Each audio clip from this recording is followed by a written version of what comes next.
E eu quero começar lendo um texto que está no livro do profeta Zacarias, capítulo 4, do versículo 6 ao 10. Esta é a palavra do Senhor para Zorobabel. Não por força, nem por violência, mas pelo meu espírito, diz o Senhor dos exércitos. Quem você pensa que é, ó montanha majestosa? Diante de Zorobabel, você se tornará uma planície. Ele colocará a pedra principal aos gritos de Deus abençoe, Deus abençoe. Então o Senhor me falou: as mãos de Zorobabel colocaram os fundamentos deste templo, suas mãos também o terminarão. Assim saberão que o Senhor, Deus dos exércitos, me enviou a vocês.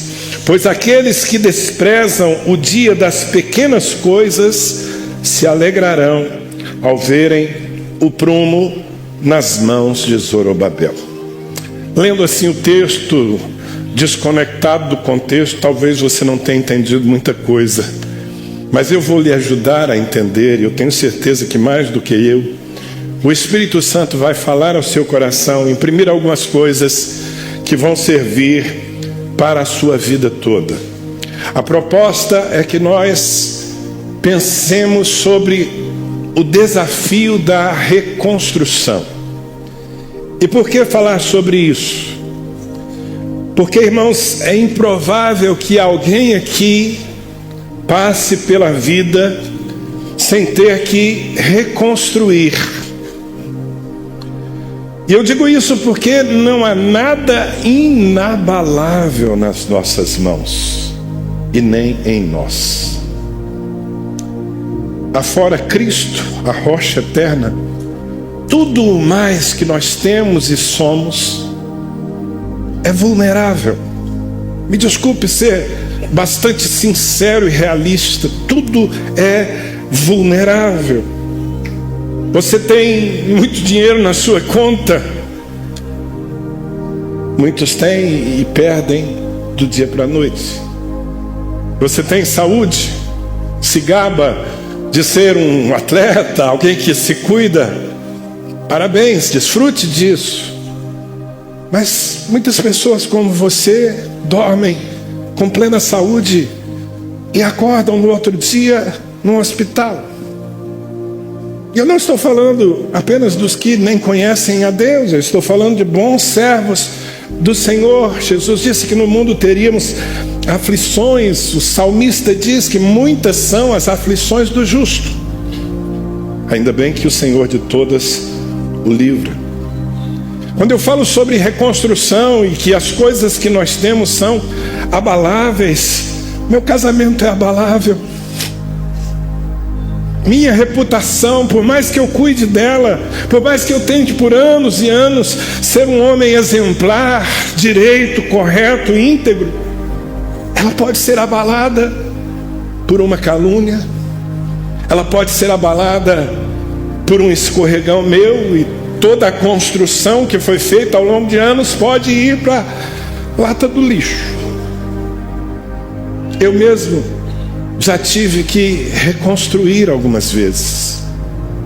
Eu tive que reconstruir a minha santidade e o meu crédito. Quando, ainda nos primeiros anos do meu casamento, a minha esposa me flagrou bebendo de pornografia. E aquilo se tornou uma decepção tão grande para ela. Porque ela se casou com um homem de Deus, que vivia uma vida correta, e agora ela estava vendo um homem sendo vencido pela lascívia, e toda a construção de quem eu era desmoronou no seu coração. E eu precisei passar pelo processo da reconstrução. Não apenas a reconstrução da minha santidade, que havia sido maculada pelo meu erro, mas a construção do meu crédito, da confiança da mulher que Deus me deu, para que eu fosse plenamente fiel a ela. E não foi fácil reconstruir, porque mesmo tempos depois, andando corretamente, já tendo vencido aquele mal, de vez em quando a desconfiança, a insegurança que eu havia gerado em seu coração se manifestava. E foi preciso tempo e perseverança da minha parte até que aquilo se tornasse algo do passado e que havia sido estragado estivesse novamente de pé, e graças a Deus há muitos anos está de pé. Eu tenho acompanhado processos de restauração e tentado cooperar com o Espírito Santo na vida de tanta gente. É o crente fiel que trabalha numa empresa durante 20, 30 anos, construiu uma carreira ali, um crédito, tinha a segurança de um bom trabalho e pensava que iria terminar a sua carreira profissional ali, naquela estrutura que lhe dava toda a condição. Mas de repente, por algum motivo, uma mudança de política, ele recebe o aviso de que está desempregado. E ele que tinha tanta moral naquela organização, agora é mais um desempregado com um currículo e com muitos anos nas costas, tentando encontrar uma fonte de sustento, começar de novo. Eu já tive que ajudar um pastor que foi enviado para o campo missionário com sua esposa, e a sua esposa era mais do que uma esposa, mas de repente uma enfermidade, a Covid, do dia para a noite a levou. E eu tinha que estar ali com aquele homem, no recomeço, sem a parceira, e dizer alguma coisa para ele, como reconstruir o seu ministério sem uma peça tão importante. Eu cuido de pastores, boa parte do meu tempo é dado em pastorear pastores. E eu já tive que ajudar pastores a se levantarem do adultério. O adultério de um homem comum é muito grave. O adultério de um pastor é muito mais grave ainda. Porque um pastor precisa ser modelo para um rebanho. E quando ele cai, então, a sua reputação, que é a inspiração de um povo, vai por a sarjeta. E reconstruir aquilo que é derrubado é um grande desafio. Eu poderia dar inúmeros exemplos, mas o fato é que praticamente todos nós viveremos perdas, encontraremos escombros de coisas lindas que nós edificamos e precisaremos reedificar qualquer bem material ou imaterial que você carregue. Qualquer coisa que você pensar, eu volto a dizer, é abalável. A única coisa inabalável que você tem, eu espero que você tenha, é Jesus Cristo.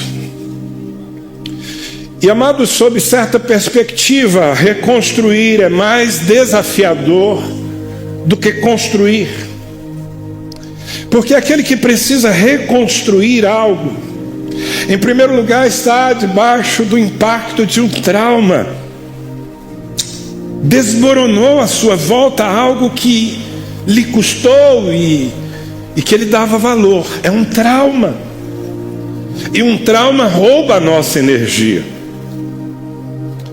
E quando alguém está debaixo de um trauma de perda, é fácil que a alma dessa pessoa também encontre muitos fantasmas quando precisa começar de novo, da estaca zero, e a sua mente é bombardeada com pensamentos do tipo: será que vai valer a pena?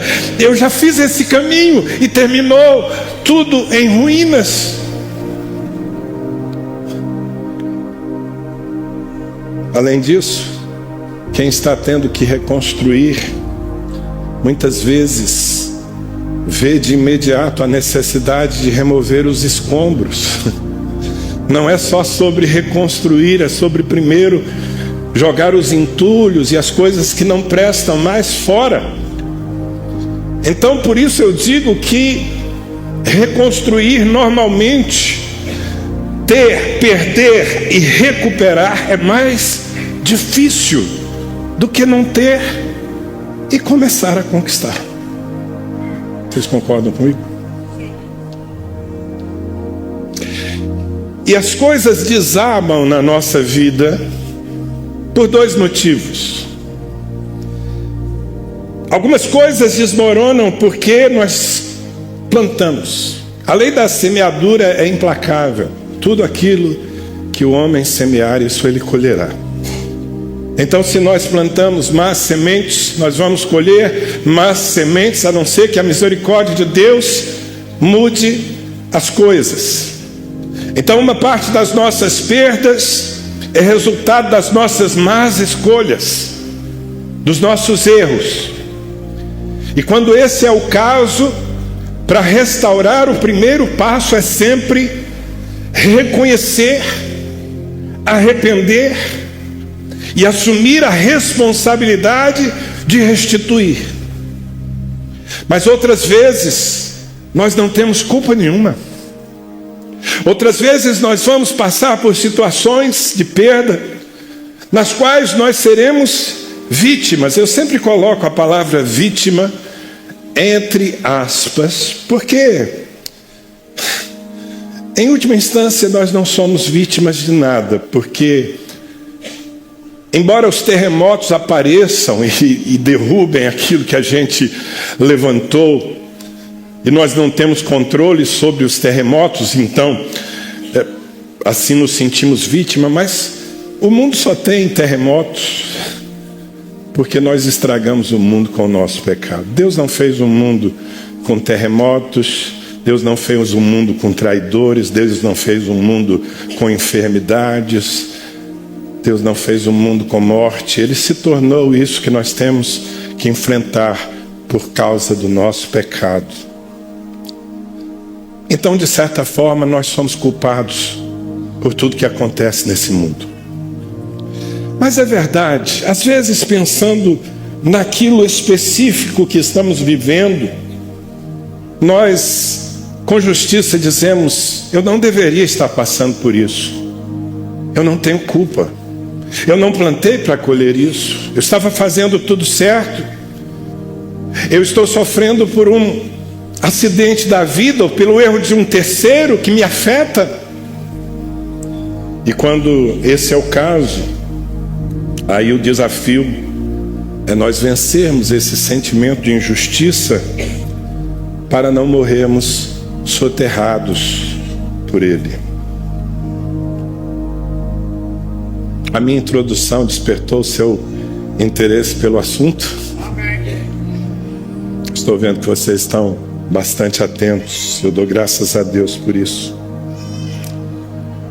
Zorobabel, esse homem sobre o qual nós lemos no início, é um ícone da reconstrução.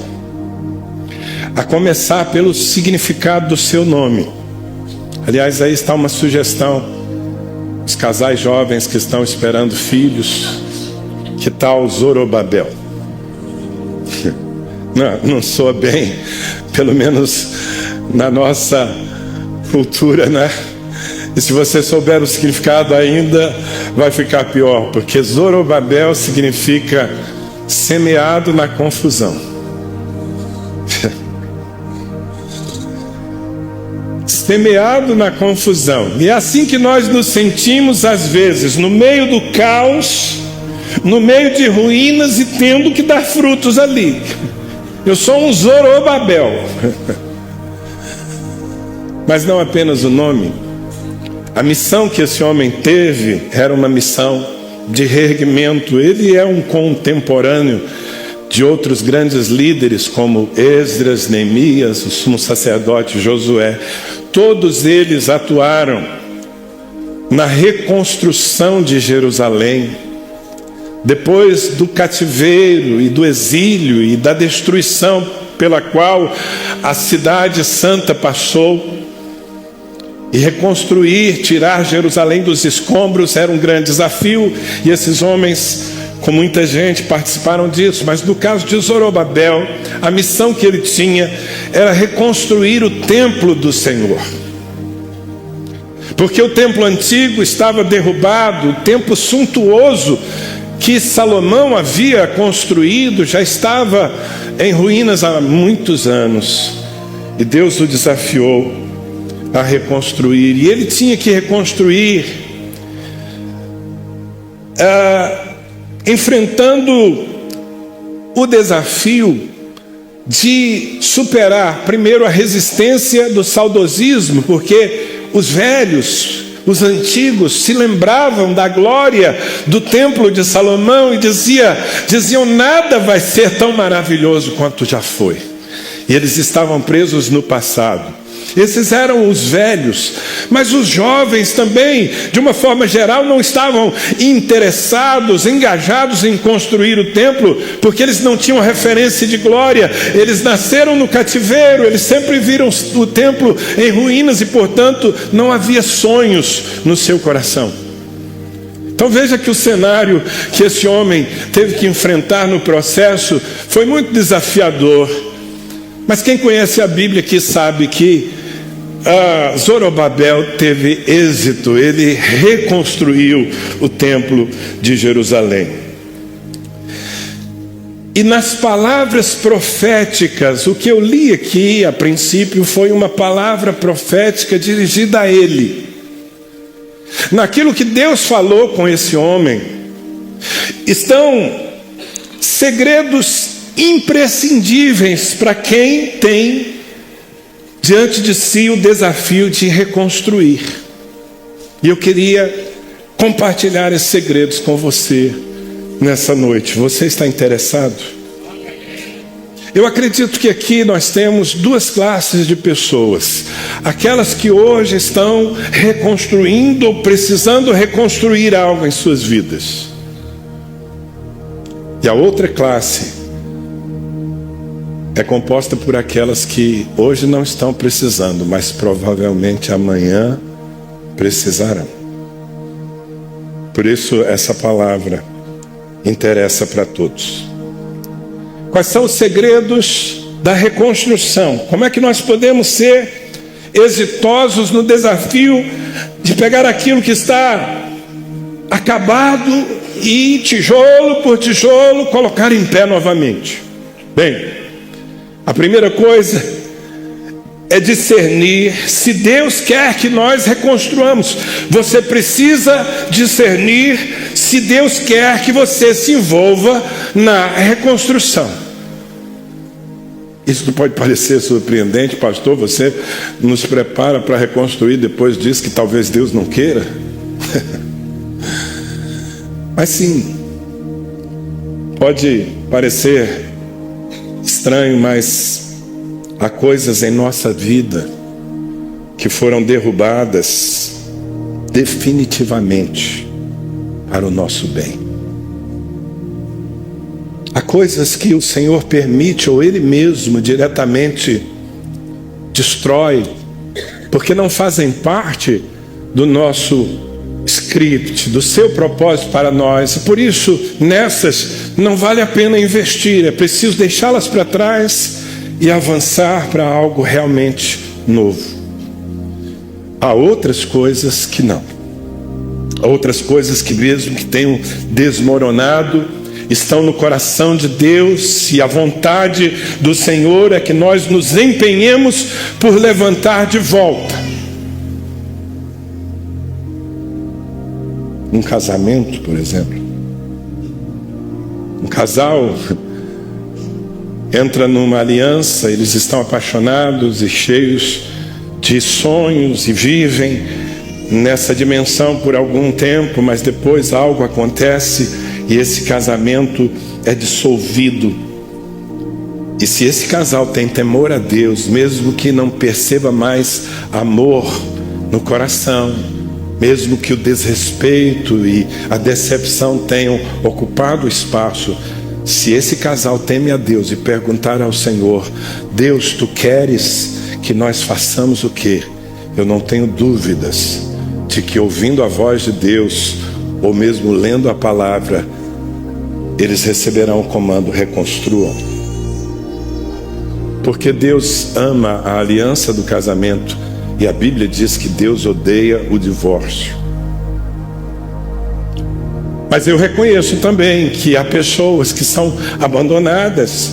Eu tenho visto mulheres sendo deixadas para trás por seus maridos, moleques, que resolveram viver a sua vida de qualquer maneira, desprezando a aliança e a família. E essas mulheres não têm como reconstruir o seu casamento, porque não se reconstrói um casamento a solo. Então o desafio delas vai ser avançar e reconstruir a própria vida, a própria identidade, a própria autoestima. Mas a primeira coisa que nós precisamos saber quando algo desmorona é se Deus quer que nós investamos na restauração. No caso de Zorobabel, ele tinha o chamado e a promessa. Veja, em Ageu capítulo 1, versículos 7 e 8, está escrito: assim diz o Senhor dos Exércitos. Se Deus está dizendo isso a Zorobabel e aos seus companheiros: assim diz o Senhor dos Exércitos, vejam aonde os seus caminhos os levaram. Deus está mostrando os escombros do templo. Subam o monte para trazer madeira, construam o templo para que eu me alegre nele e seja glorificado. Deus deu um comando: está na hora de reconstruir a minha casa. Mas não apenas um comando, Deus fez promessas usando o próprio profeta Ageu no capítulo 2, a partir do versículo 1.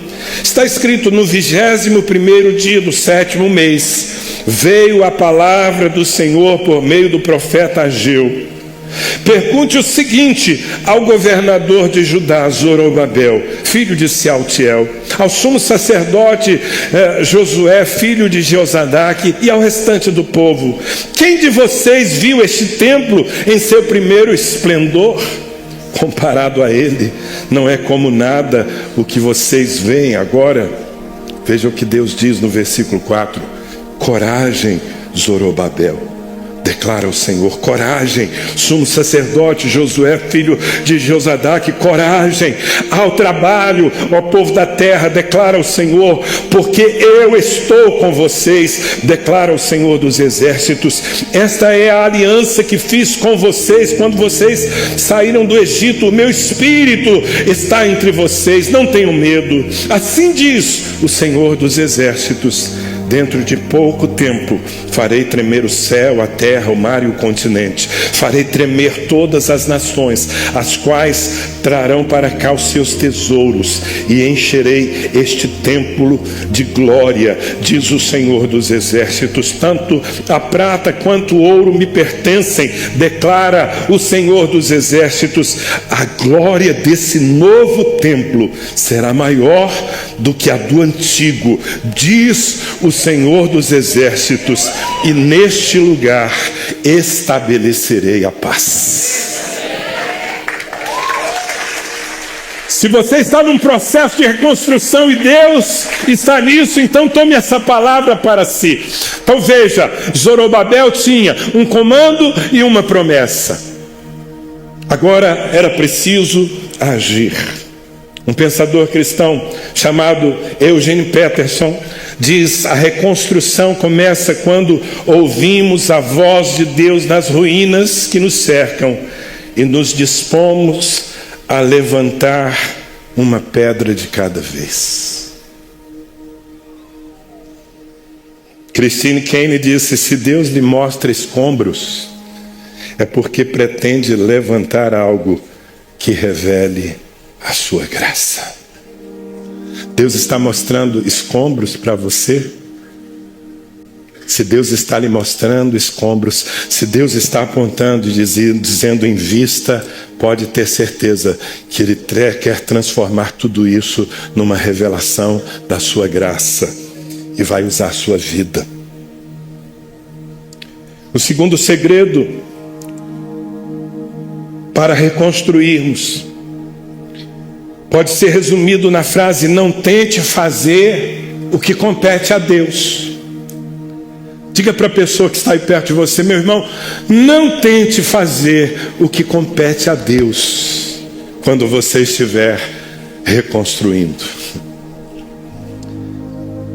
Veja, vamos ao texto de Zacarias, o que lemos a princípio. Zacarias 4:6 diz: esta é a palavra do Senhor para Zorobabel, não por força, nem por violência, mas pelo meu espírito, diz o Senhor dos exércitos.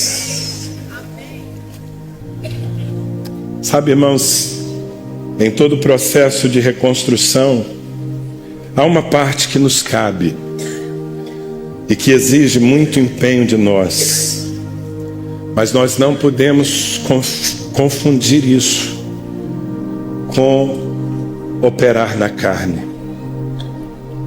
Às vezes, querendo refazer as coisas, nós chamamos toda a responsabilidade e nós queremos construir na força do braço humano, e a Bíblia diz que aquele que semeia na carne, da carne colherá corrupção. O Senhor diz aos que estão reconstruindo: não por força, nem por violência, mas pelo meu espírito, diz o Senhor dos exércitos. Em outras palavras, deixe Deus ser Deus nesse processo. Deixe Deus ser Deus no seu casamento que ruiu. Deixe Deus ser Deus no relacionamento que você perdeu com seus filhos ou com seus pais. Deixe Deus ser Deus na empresa que faliu e que agora você quer levantar de volta. Não por força, nem por violência. Se você construir apenas baseado no seu suor, não vai ter êxito, e se tiver é temporário, vai cair de volta. Permita que o Senhor ocupe o seu lugar. Ouça o conselho, a advertência do Salmo 127, versículo 1, tão conhecido: se o Senhor não edificar a casa, em vão trabalham os que a constroem. Se o Senhor não guardar a cidade, inútil será a sentinela montar guarda. Deixe Deus ser Deus. Faça o que lhe compete, mas não tente fazer o que só Deus pode fazer, e não tente ir à frente dele. Permita que o Senhor lhe conduza pelo caminho da restauração. Como diz Provérbios 3, 5 e 6, confie no Senhor de todo o seu coração e não se apoie no seu próprio entendimento. Reconheça o Senhor em todos os seus caminhos e Ele endireitará as suas veredas. Ponha Deus no seu lugar. Em 2 Coríntios capítulo 3, versículo 5, Paulo diz: não que possamos reivindicar algo por nós mesmos, ao contrário, a nossa suficiência vem de Deus. Não tente reivindicar nada por si mesmo, não tente bater no peito e dizer eu consigo. Deus resiste aos soberbos, mas Deus dá graça aos humildes. Diga mais uma vez: deixe Deus ser Deus.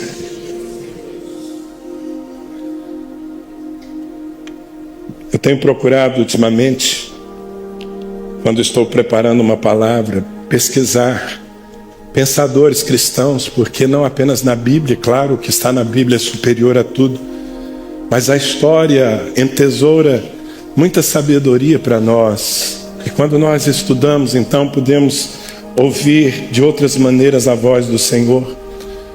Um cristão chamado Oswald Chambers disse que a fé recusa substituir a onipotência de Deus pelo esforço humano.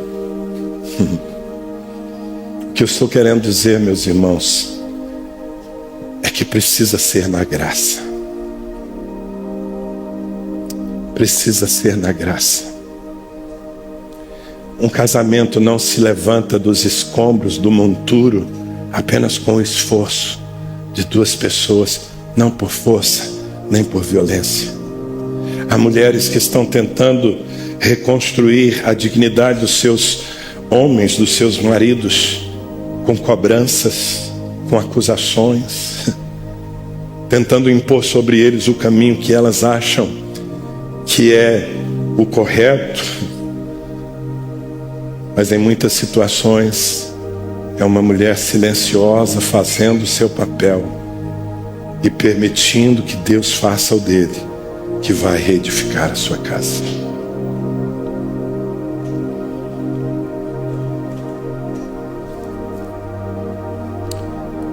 O terceiro segredo para aqueles que precisam reconstruir é: só a fé pode tornar fácil aquilo que é difícil. Eu disse no começo, reconstruir é difícil. E para tornar isso mais fácil, você precisa entrar no modo fé. Veja na profecia que Deus trouxe a Zorobabel por meio de Zacarias, no versículo 7. Deus diz: quem é você? Quem é você? Ou quem você pensa que é, ó montanha majestosa? Diante de Zorobabel você se tornará uma planície. Que montanha é essa? Sabe, aquele homem, como muitos de nós, estava diante de um desafio tão grande: reconstruir o templo do Senhor, que ele se via como diante de uma montanha tão alta, e ele estava... Você já desanimou em alguma situação antes mesmo de começar, só de olhar para o cenário que vai ter que enfrentar? Às vezes a vida nos apresenta montanhas majestosas e lá no topo está a nossa conquista, e nós olhamos para nós, para as nossas energias e possibilidades, e achamos que não vai ser possível, e por causa disso algumas vezes nós nem começamos. Mas embora Deus veja a montanha, Ele a despreza. Sabe, o desafio que muitas vezes lhe desanima está ouvindo a voz de Deus dizendo: quem você pensa que é, ó montanha majestosa? Diante de Zorobabel, meu servo, você se tornará uma planície. Isso só é possível quando você anda pela fé. Se você estiver sendo guiado pelo seu senso racional, pelos seus sentimentos, você vai sentir o desânimo. Mas quando você olha as coisas sob a perspectiva de Deus, então você percebe que a grande montanha parece intransponível, mas não é. Sabe o que Deus estava falando para esse homem? É o mesmo que Ele está falando para muitos de vocês. Quem sabe para você que me acompanha de longe. Eu sei que entre os que me acompanham de longe há uma pessoa que eu não tive a oportunidade de conhecer, mas que está sofrendo muito. Essa semana eu perdi um primo com 40 e poucos anos, casado, sem filhos. Deixou uma jovem viúva, tendo que recomeçar. Agora, antes de descer para ministrar, eu mandei uma mensagem para ela lá no interior do Pará. Eu disse: querida, eu tenho uma palavra para você. Se você puder acompanhar. E o que eu estou dizendo é que pela fé você pode vencer esse momento difícil. Essa montanha pode se tornar uma planície se você estiver andando com o Senhor.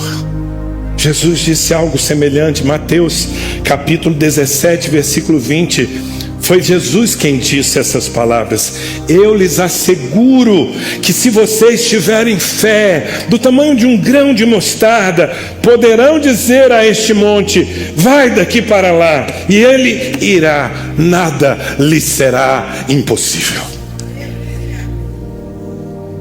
Se o meu Jesus disse que um grande monte pode sair da minha frente pela fé.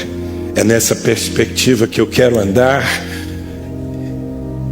e pela qual eu quero enfrentar todos os desafios da minha vida.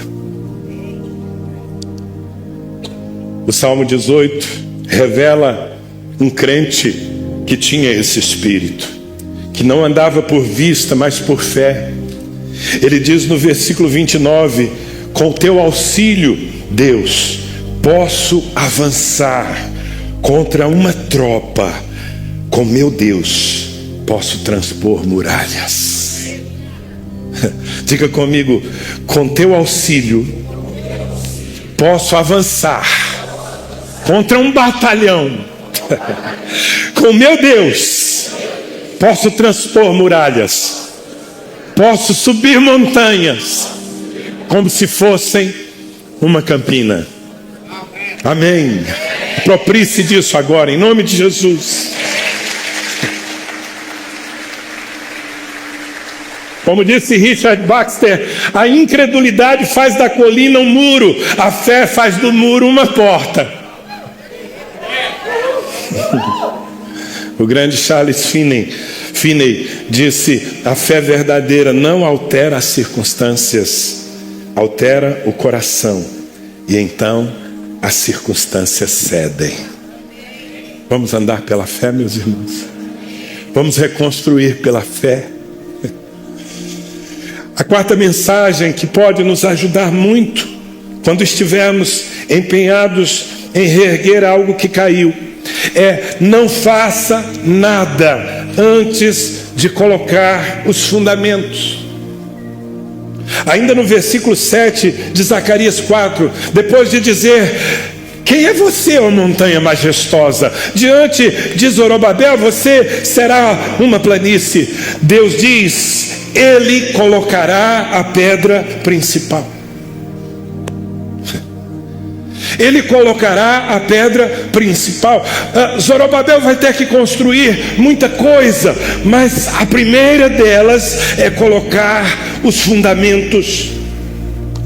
E meus irmãos, um dos grandes erros que pessoas cometem em processos de restauração é querer levantar as paredes e investir no que é aparente ou impressionante, sem antes priorizar os alicerces. Às vezes nós estamos tão ansiosos e afoitos por conseguir algum resultado de volta, que nós nos pomos a trabalhar por algo que pode ser visto por nós mesmos ou pelos outros, e nos esquecemos que se os alicerces, os fundamentos não estiverem sólidos, tudo que construamos estará vulnerável. Então, se você vai reedificar a sua casa, se você vai reedificar o seu negócio, se você vai reedificar a sua reputação, que não vale mais nada, seja dentro da sua família, ou na sociedade, ou no mundo dos negócios, o que quer que você vá reconstruir, comece pelos fundamentos. Do que você está falando, pastor? Bem, o primeiro e grande fundamento é Jesus Cristo.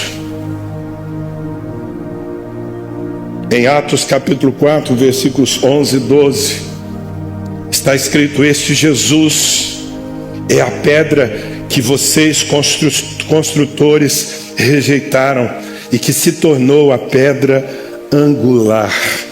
Não há salvação em nenhum outro, pois debaixo do céu não há outro nome dado aos homens pelo qual devamos ser salvos.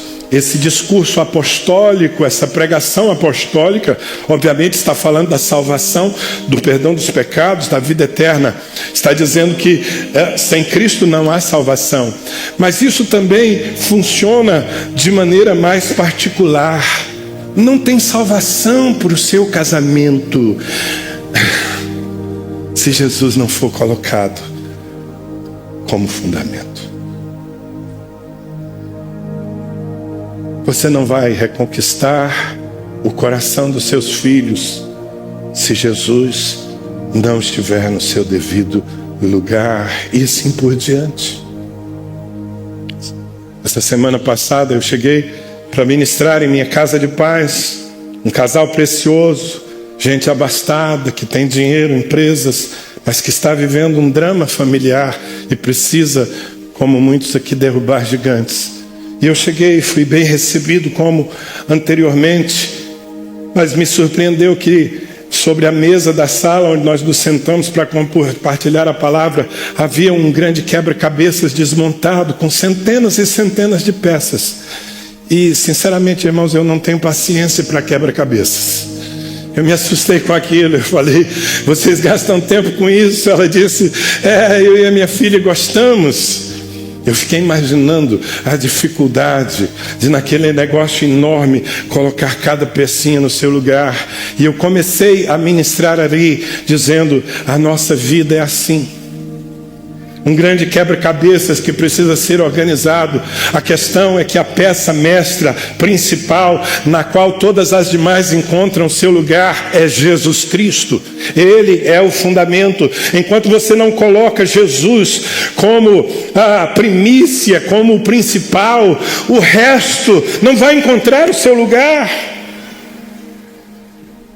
Deus está dizendo, Zorobabel colocará a pedra principal. Mas deixe-me ser mais prático, porque, Jesus Cristo precisa ocupar o seu lugar, mas sabe, investir nos fundamentos é priorizar coisas como vida devocional, oração, arrependimento, andar na luz, sem mentira.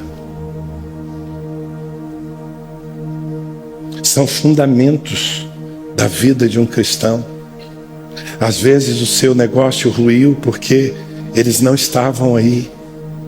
Faltava integridade, faltava oração, faltava dependência de Deus, sobrava arrogância. Então vem a vida e lhe mostra que nada disso é forte o suficiente. E agora você tem que levantar tudo de novo. Comece pelos fundamentos. Chegue naquela empresa falida que você precisa reerguer, e antes de tentar capturar clientes, dobre os seus joelhos e diga, Senhor, eu dependo de Ti para viver mais um dia. Chegue naquele novo trabalho onde você não é mais o funcionário de carreira, é apenas um novo empregado em teste, e dobre os seus joelhos antes e diga, Senhor, me ajuda a construir aqui aquilo que precisa ser reconstruído.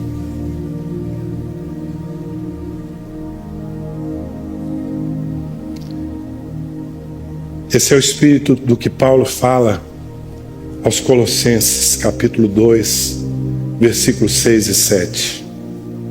Assim como receberam Cristo Jesus, o Senhor, continuem a viver nele, arraigados e edificados nele, firmados na fé, como foram ensinados, transbordando em gratidão. Querido, se o que você construiu na força do braço ruiu, por favor, coloque os fundamentos certos agora. Tem alguém aqui ouvindo e entendendo a voz de Deus para a sua vida?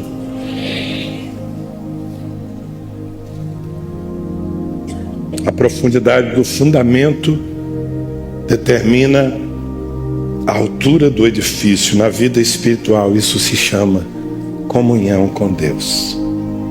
Sem comunhão com Deus, desculpa, vai ser só um esforço humano da sua parte. Amém? Quinto, você ainda está comigo? Bom, eu tenho crédito nessa noite, porque eu tenho que fazer um esforço maior para lhe falar do que você tem que fazer para me ouvir. Então, não perca nada. O quinto conselho e segredo que a palavra de Deus nos dá é: cerque-se de gente cuja linguagem é do céu. De novo eu quero pedir a sua interação. Põe o dedinho em riste e diga para essa pessoa que está ao seu lado: cerque-se de gente cuja linguagem é do céu.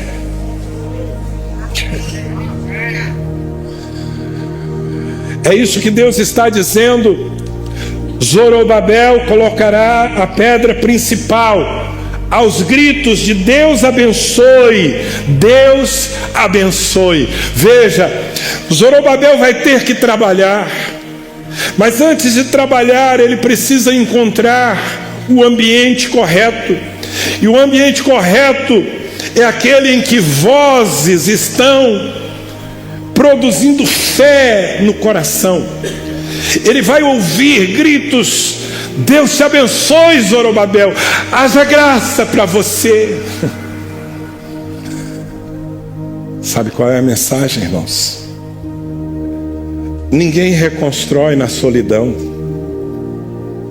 A solidão é uma insurreição contra a sabedoria de Deus. A Bíblia diz, Salomão escreveu: aquele que vive isolado busca os seus próprios interesses e se levanta contra a verdadeira sabedoria.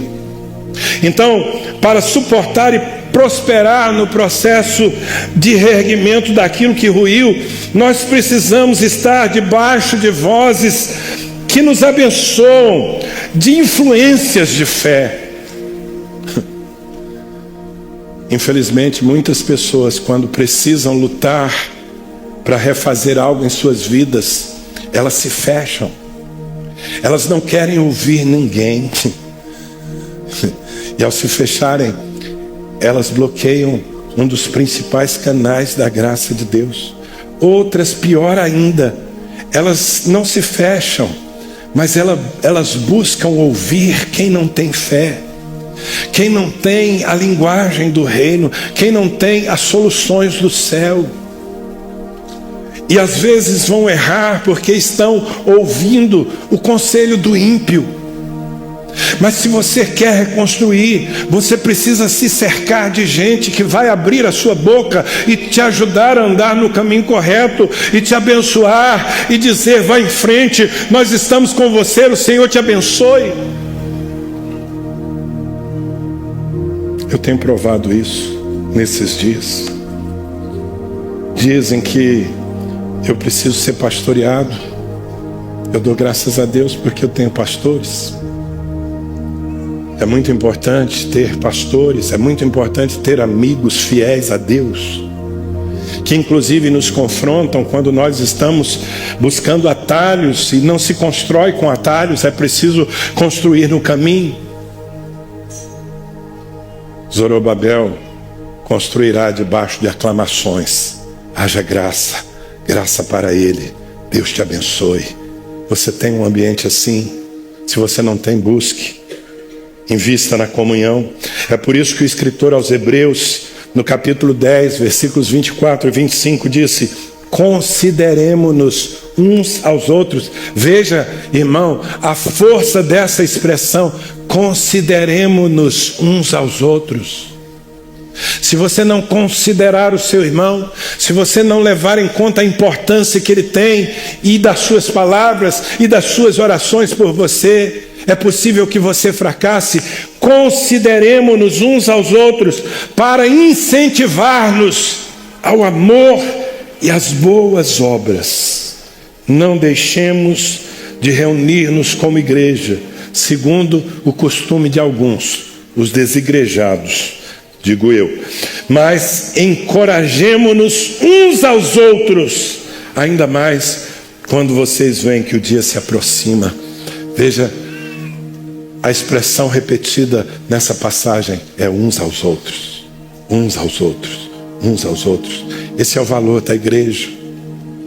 E de novo, falando pela enésima vez o que eu sempre falo: igreja não é isso. Igreja não é um auditório onde uma multidão ouve um homem falar. Igreja é uma família onde pessoas se conectam umas às outras, onde pessoas cuidam umas das outras, onde pessoas fortalecem e corrigem umas às outras, onde pessoas produzem o som dos reconstrutores. Deus te abençoe, eu estou com você, eu estou orando com você, eu estou acreditando com você, o caminho certo é esse, não se desvie, nós estamos juntos nisso. Aqui eu abro um parêntese para dizer que em muitas situações você não estará reconstruindo mas você será a voz na vida de um reconstrutor, dizendo: Deus te abençoe. Amém? Dietrich Bonhoeffer escreveu: o Cristo que fala através do meu irmão é mais forte do que o Cristo que mora silencioso no meu coração. O Cristo que fala através do meu irmão é mais forte do que o Cristo que mora silencioso no meu coração. Abra os seus ouvidos para ouvir o que aqueles que verdadeiramente lhe amam e creem no Senhor têm a lhe dizer, enquanto você se esforça pela reconstrução. Posso ouvir um amém? Alguém disse que palavras saturadas de graça podem reconstruir aquilo que palavras duras derrubaram. Meu Deus, quanta riqueza. Sexto, irmãos, me desculpem, não é uma pregação extensa, é porque reconstruir não é fácil. Você realmente precisa de cada uma dessas coisas. E a sexta delas é: não dê ouvidos a quem despreza o seu processo. Vamos falar juntos? Não dê ouvidos a quem despreza o seu processo. Essa é a mensagem que o Senhor transmite no versículo 10. Pois aqueles que desprezam o dia das pequenas coisas se alegrarão ao verem o prumo nas mãos de Zorobabel. O que Deus está dizendo é: Zorobabel, não fique desanimado, porque a gente que não valoriza o seu passo a passo, o seu tijolinho sobre tijolinho. Não ouça essas pessoas não conhecem o valor dos pequenos começos. Simplesmente continue. Um dia elas verão o prumo na tua mão, um dia elas verão a obra levantada e elas hão de se alegrar, porque você perseverou nas coisas pequenas, e aquele que é fiel no pouco será honrado no muito.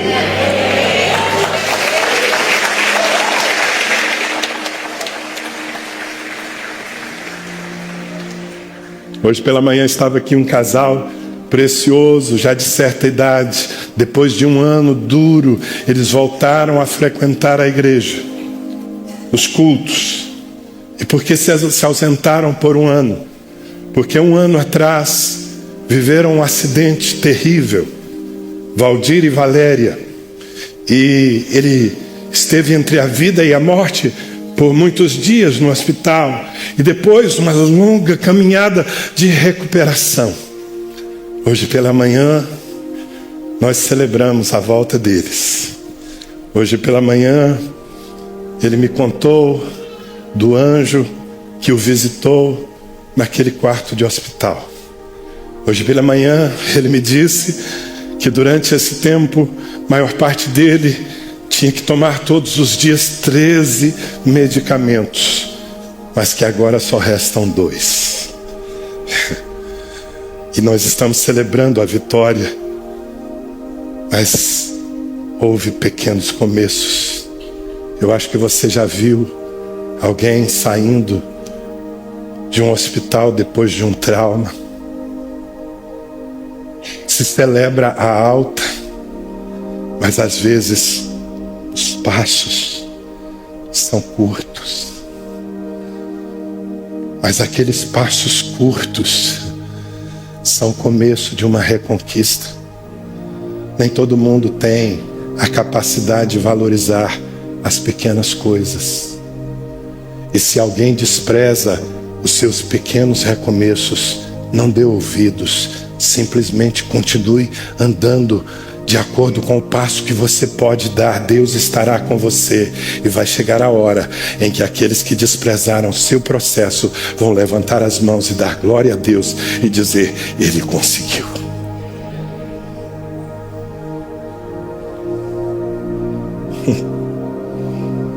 Em Isaías 60, versículo 22 está escrito: o menor se tornará 1000, e o mínimo, uma nação poderosa.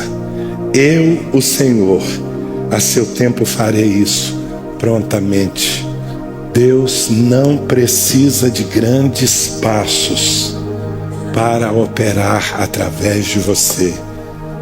Ele só precisa da sua perseverança. Amém? É por isso que o escritor aos Hebreus, no capítulo 10, versículos 35 e 36, nos deixou o seguinte conselho: não abandoneis, portanto, a vossa confiança, pois ela tem grande recompensa. Necessitais de perseverança, para que, havendo feito a vontade de Deus, alcanceis a promessa. Ainda que alguém esteja desdenhando do seu esforço, eu estou aqui para lhe dizer, meu irmão, continue. Continue. Continue. Continue. Deus está nisso, continue. Charles Spurgeon falou algo engraçado, eu nunca pensei nisso. Pela perseverança, o caracol chegou à arca. Sabe o caracol? A lesma. Lentinho, não? Mas ela chegou à arca. Não apenas o coelho, o guepardo, que andam a quilômetros, sabe, de velocidade. A lesma chegou lá, no seu passinho curto. Simplesmente não desista até completar aquilo que você tem que fazer. Amém? Aliás, essa é a última chave que eu quero entregar ao seu coração. Decida não parar até que tudo esteja de novo no seu lugar. Vamos dizer juntos? Decida não parar até que tudo esteja no seu lugar. Não importa quanto tempo demore, quanto esforço exija, quanta fé precise ser exercida, não desista. Se você está lutando por algo que carrega promessas de Deus, a perseverança vai ser a autenticadora da sua fé. Continue até o fim. A restituição é para quem tem iniciativa e acabativa. Sim, é isso que Deus diz a Zorobabel no versículo 9. Ele diz: as mãos de Zorobabel colocaram os fundamentos deste templo, suas mãos também o terminarão. Assim saberão que o Senhor dos Exércitos me enviou a vocês, disse Zacarias. Iniciativa muito importante. Você precisa começar. Suba ao monte, traga madeira. Suba ao monte, traga madeira. Ponha tijolo sobre tijolo.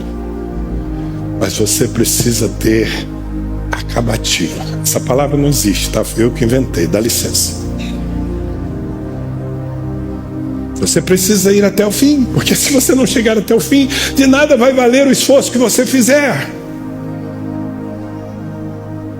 As mãos de Zorobabel lançaram os fundamentos desse templo. As mãos de Zorobabel começaram isso. As mãos dele, não de outro, não da próxima geração, as mãos dele vão terminar essa obra, diz o Senhor dos Exércitos. Sabe o que? Deus está apostando em você. Deus está apostando que você não vai desistir. Amém? Fique em pé. Eu quero ler os 2 últimos versículos enquanto os músicos sobem. Gálatas 6:9. E não nos cansemos de fazer o bem, de fazer o que é certo, porque a seu tempo colheremos, se não desistirmos. Tiago 1:12. Feliz é o homem que persevera na provação, porque depois de aprovado, receberá a coroa da vida que Deus prometeu aos que o amam. Perseverança.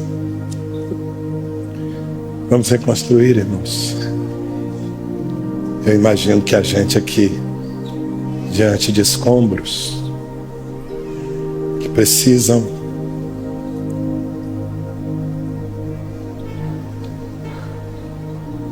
hoje você tem tudo o que precisa para começar, para seguir, para ir até o fim.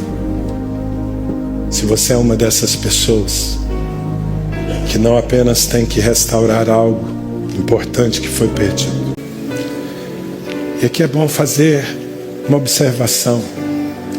Nem sempre a restauração é a reconquista da mesma coisa que foi.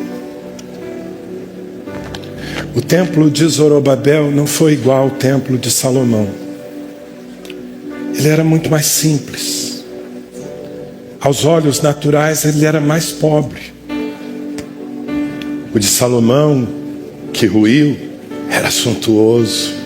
Os reis da terra vinham a Jerusalém para visitá-lo. O de Zorobabel não era tão aparente. Mas o templo de Zorobabel tinha uma promessa. A glória desta segunda casa será maior do que a da primeira. O que você reconstruir pode não ter a mesma aparência do que você teve um dia, mas vai ter mais glória. Mas vai ter mais glória. Amém?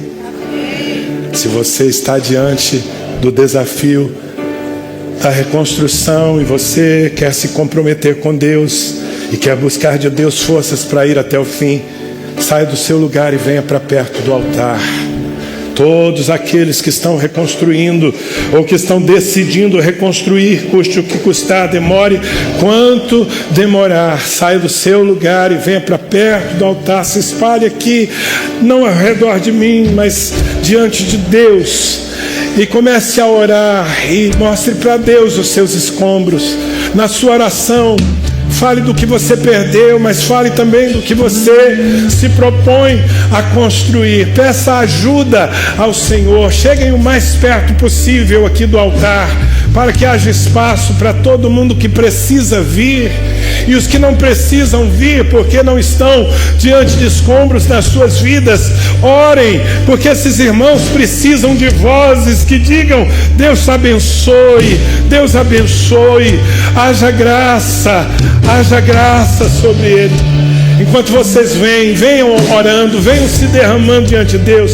Toda a igreja estenda as mãos para cá. Vamos orar por esses irmãos. Zorobabel, semeados na confusão. Na confusão você vai dar fruto. Nos escombros você vai construir coisas lindas. Não por força, nem por violência, mas pelo meu espírito, diz o Senhor. Quem é você? Quem você pensa que é, ó montanha majestosa? Diante do meu servo, da minha serva, você será uma campina. Ela colocará a pedra de esquina debaixo de gritos: Deus abençoe, Deus abençoe, Deus abençoe, Deus abençoe, Deus abençoe, Deus abençoe, Deus abençoe. Essas mãos que começaram a obra hão de terminá-la, diz o Senhor. Meu Deus, nós oramos, nós nos juntamos a esses irmãos que foram surpreendidos por perdas, por desmoronamentos, mas que agora estão no teu altar dizendo: eis aqui, Senhor, a minha fraqueza para reconstruir, eis aqui a minha fé. Eu peço que o Senhor dinamize, potencialize, aumente essa fé, que o Senhor seja a voz presente em cada tijolo colocado no seu lugar, em cada pequeno passo dado.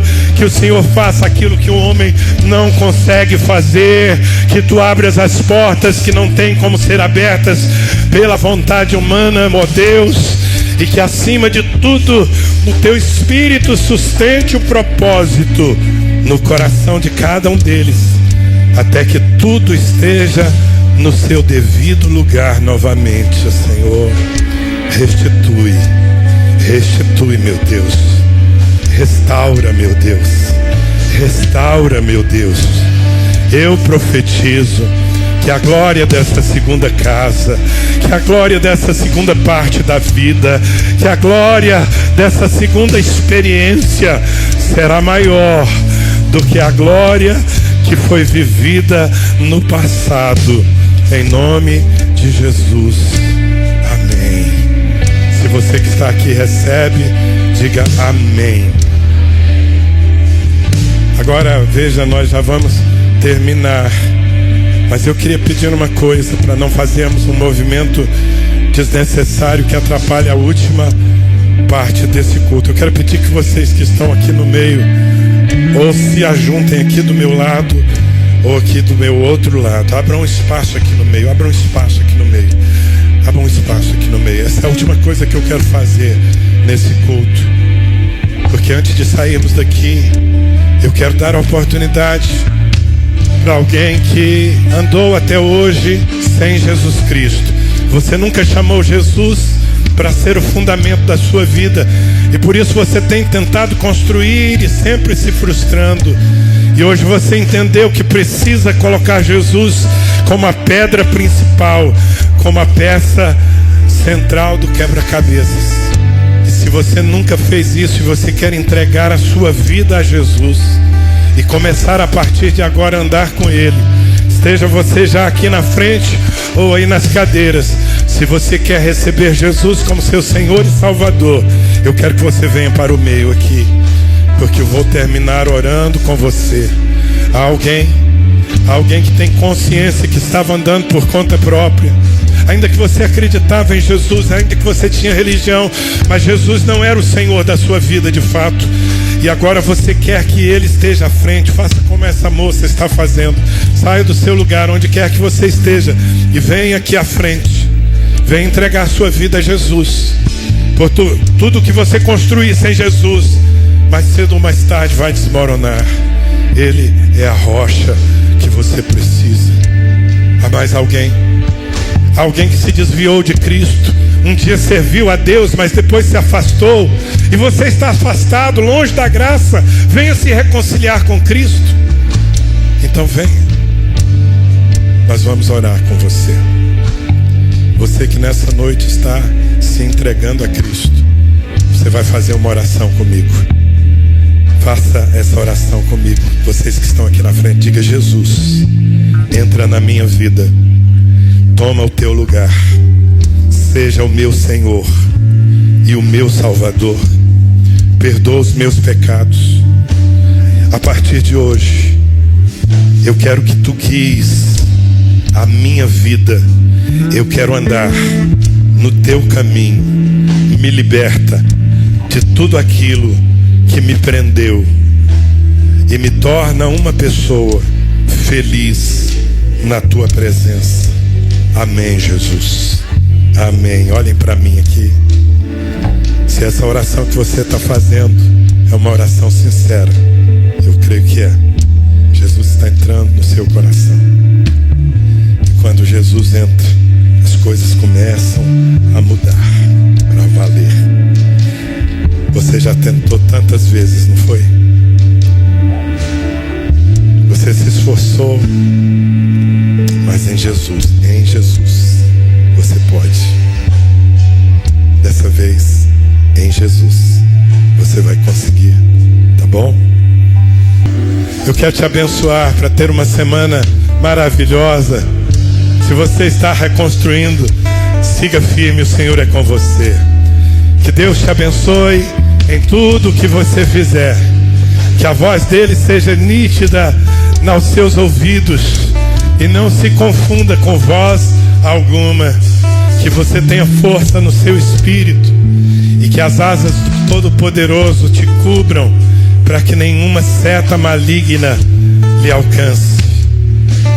Que as oportunidades que Deus lhe der durante essa semana sejam aproveitadas. E se alguém passar diante de você, precisando do amor de Cristo e do Evangelho, abrace essa pessoa e pregue para ela. Deus te abençoe, em nome de Jesus.